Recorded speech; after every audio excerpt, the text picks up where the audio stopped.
méthode condamnable pour devenir des dirigeants de droit, sinon de fait.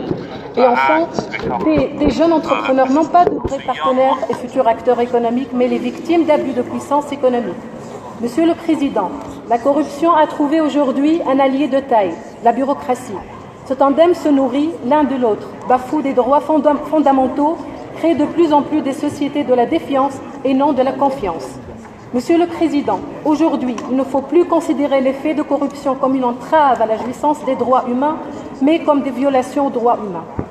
L'UTA pense que la meilleure façon de lutter contre la corruption est de préserver un écosystème favorisant l'éclosion de futurs acteurs économiques sur la base du mérite et de l'intégrité.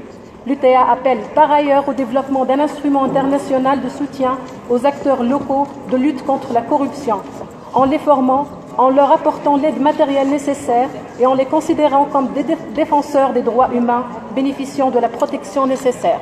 Merci, Monsieur le Président.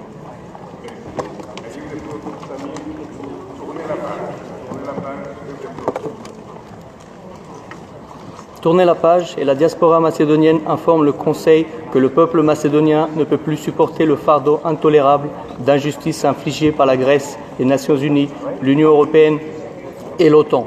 Ce fardeau est la question fameuse qui se dispute depuis 1993 sous les auspices de l'ONU et qui est devenue une condition préalable à l'adhésion de la République de Macédoine à l'Organisation des Nations Unies.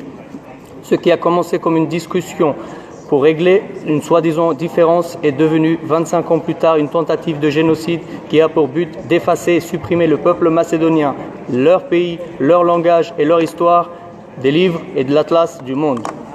Les Macédoniens sont scandaleusement contraints par l'Union européenne, l'OTAN et l'envoyé spécial du secrétariat général des Nations Unies à négocier leur nom, leur identité ethnique et nationale, leur langue et leur histoire comme une condition préalable d'adhésion à l'ONU et à l'Union européenne et à l'OTAN. C'est la première fois dans l'histoire de l'humanité qu'une telle pression internationale est exercée sur un peuple entier à s'autodétruire. Ces actions xénophobes sont la violation des droits culturels d'un peuple entier qui compte 15 millions dans le monde.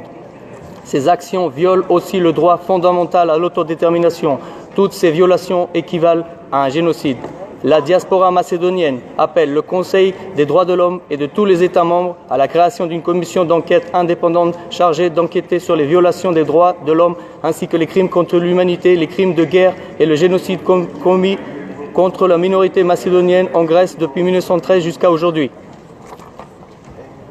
Thank you, Chair. I wish to raise the situation of human rights defenders and victims seeking truth and justice before enforced interference of violence in northern East Lebanon.